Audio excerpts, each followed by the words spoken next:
8ஆம் இதா இருக்கு. அதன் அதிபதி எங்க உட்கார்ந்துருக்காரு? புதன் 2ல உட்கார்ந்துருக்காரு. சோ 2ங்கிற சின்ன நம்பர்னால மேல எழுதிடுறேன். சரியாங்க? அந்த கிரகம் நின்ற இடத்துல இருந்து 8ஆம் இடம் எத்தனை ஸ்தானங்கள் தள்ளி இருக்கு? புதன் நின்ற இடத்துல இருந்து 8ஆம் இடத்துல புதன் நின்ற இடத்துல இருந்து மிதுன எத்தனை இடங்கள் இருக்கு? 1 2 3 4 5 6 7 8 9 10 11 12. சரியாங்க?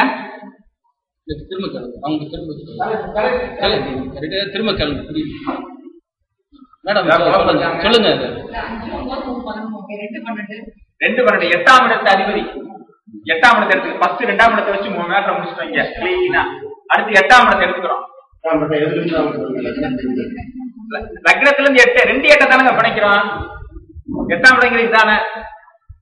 இந்த அதிபதி யாருங்க இருக்கு? அவர் இந்த இடத்துக்கு எங்க உட்கார்ந்துருக்காரு?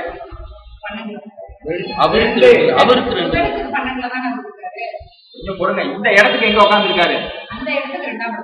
2 எடுத்திருக்கா?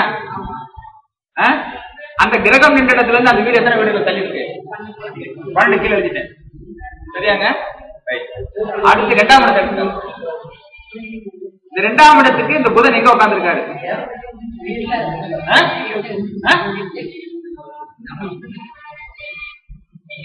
சரியா? அந்த புதன்ல இருந்து இந்த 2ஆம் எத்தனை வீடுகள் தள்ளி இருக்கு? சரியா? இந்த 2 கிரகங்களுக்கும் உள்ள எப்படி உட்கார்ந்துருக்காங்க? 4 10 உட்கார்ந்துருக்காங்களா, 7 7 உட்கார்ந்துருக்காங்களா, 6 8 உட்கார்ந்துருக்காங்களா, 3 வரணும் பார்க்கணும்.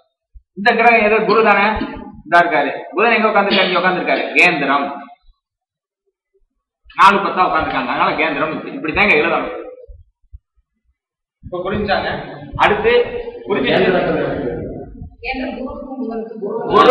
குருல இருந்து புதன் 4 இடங்கள் தள்ளி உட்கார்ந்துருக்காரு. இத நாங்க எப்படி எழுதுவோம் அப்படின்னா, இல்ல இத இந்த மாதிரி கேந்திரம் உங்களுக்கு புரியாம போயிடும். அதுக்காக நான் என்ன பண்ணுவேன் அப்படின்னா, இந்த கணக்கு இங்கேயே போட்டுருவேன். நான் இந்த 2 கேட்டுக்கேன். குருல இருந்து 1 2 3 4 இருக்காரு. 4 மேல போட்டுக்கேன்.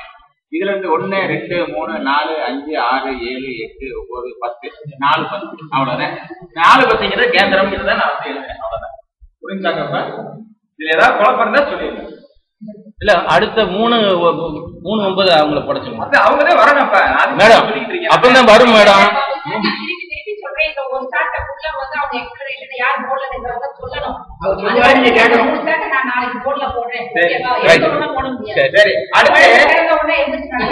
அடுத்து வந்து 3 9 என்ற பாவங்களை இணைக்கிறோம்.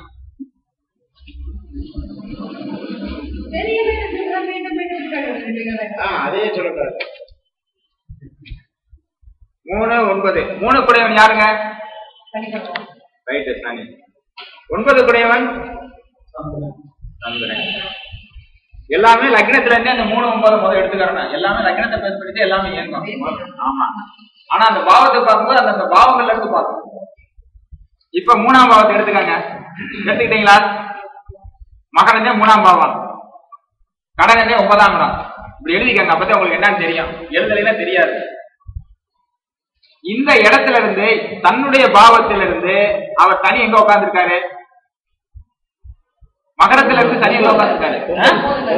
1 2 3 4 5 6 7 8 9 இப்படி கீழே எழுதிக்க 9. அந்த கிரகம் நின்ற இடத்துல இருந்து தன் வீடு அவருடைய வீடு எத்தனை ஸ்தானங்கள் தள்ளி இருக்கு? 1 2 3 4 5. சரியாங்க?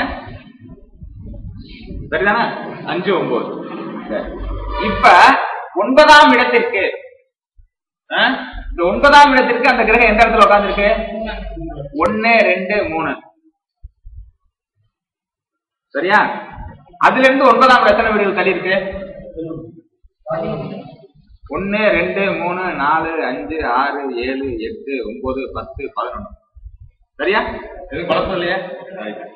இப்ப இது வந்து 3ஆம் பாவத்துக்கு பார்த்தாச்சு. 3ஆம் பாவ அதிபதி வச்சு 3க்கும் 9க்கும் வச்சு பார்த்துட்டோம் காம்பினேஷன். இப்ப 9ஆம் இடத்தை எடுத்துக்கிட்டு 3க்கும் 9க்குள்ள காம்பினேஷனை பார்க்க போறோம். 9ஆம் இடத்தை எடுத்துக்கிட்டு 3க்கும் 9க்குள்ள காம்பினேஷன் பார்க்க போறோம். இந்த 9ஆம் இடத்து அதிபதி யாரு? அவர் தன்னுடைய பாவத்துக்கு எங்க உட்கார்ந்துருக்காரு? 1 2 3 4 5 6 7 8 9. அவர் நின்ற இடத்துல இருந்து அவருடைய ஸ்தானம் எங்க இருக்கு? இதுல இருந்து என்னங்க, சந்திரன் நின்ற இடத்துல இருந்து கடகம் 5 ஸ்தானங்கள் தள்ளி இருக்கு. 5 மேல போட்டுக்கிறீங்க. முடிஞ்சு போச்சா? அடுத்து 3ஆம் இடத்துக்கு சந்திரன் எங்க உட்கார்ந்துருக்காரு? 1 2 3. சந்திரன் நின்ற இடத்துல இருந்து 3ஆம் இடத்துல ஸ்தானங்கள் தள்ளி இருக்கு 11. இந்த 2 கிரகங்களுக்கும் சந்திரனுக்கும் சனியும் எப்படி இருக்காங்கன்னு பாருங்க. சந்திரன்ல இருந்து என்னாச்சு, சனியில இருந்து என்னாச்சு, சமசப்தமா உட்கார்ந்துருக்காங்க. ரைட்டா? சமசப்தமா உட்கார்ந்துருக்காங்க. அதனால கேந்திரம் ஓட்டு வச்சிருக்க. போதுமா? 7 7 இருக்காங்க. அதனால கேந்திரம். இது ஏதாவது புரியுதா புரியலையா?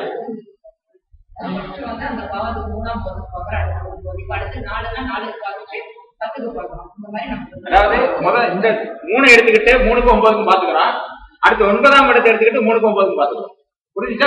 என்ன எனக்கு டவுட் ஆயிடுச்சுன்னா, இப்ப நம்ம அந்த 5 ரோ போடுறோம் பாத்தீங்கன்னா, இதுல என்ன கன்ஃபியூஷன் நடந்துச்சு அப்படின்னா, ஃபர்ஸ்ட் வந்து இப்ப 3ஆம் பாவம் எடுக்கிறோம் அப்படின்னா 3 5 9 3 அதோட ஈஸியா போட்டீங்க. பட் எனக்கு அது புரியல. இப்ப அது தெளிவாயிடுச்சு. என்ன காரணம், நீங்க ஃபர்ஸ்ட் அந்த லக்னத்துக்கு எடுத்தீங்க, அதுக்கடுத்து அந்த 7ஆம் அதிபதி இப்போ 3னா 3 எடுத்தீங்க, அடுத்து 9 எடுத்தீங்க. அதுக்கப்புறம் என்ன பண்றீங்கன்னா அந்த 9ஆம் அதிபதி எடுத்துக்கிட்டு அதுக்கு உண்டான கிரகம் எங்க இருக்குன்னு பாக்குறீங்க. அதுக்கு அடுத்த கடைசியில வந்து இந்த சனிக்கும் சந்திரன் எந்த ஸ்தானத்துல இருக்காங்கன்னு பார்ப்போம். அது 2 கேந்திரமா இருக்காங்களா, 6 இருக்காங்களா, 2 12 இருக்காங்களா அப்படின்னு நினைக்கிறோம். இவ்வளவுதான். வேற ஒண்ணு இதுல ஒண்ணு. அடுத்த பாவம் போடணுமா? 4 போடுங்க.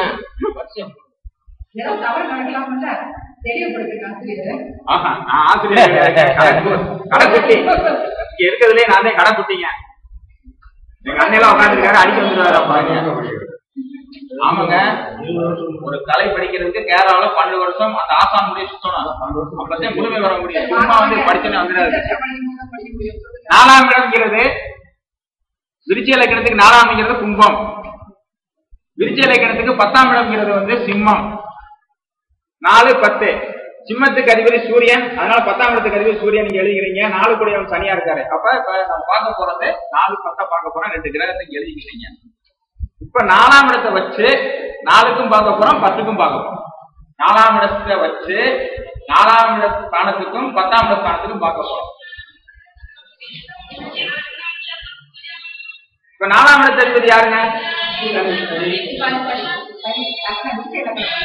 இந்த இடத்துக்கு இந்த இடத்துக்கு தான் பார்க்க போறோம். ரைட்டாங்க? ரைட்டா? 4ஆம் இடத்த அதிபதி யாருங்க? தன்னுடைய ஸ்தானத்துக்கு எங்க உட்கார்ந்துருக்காரு?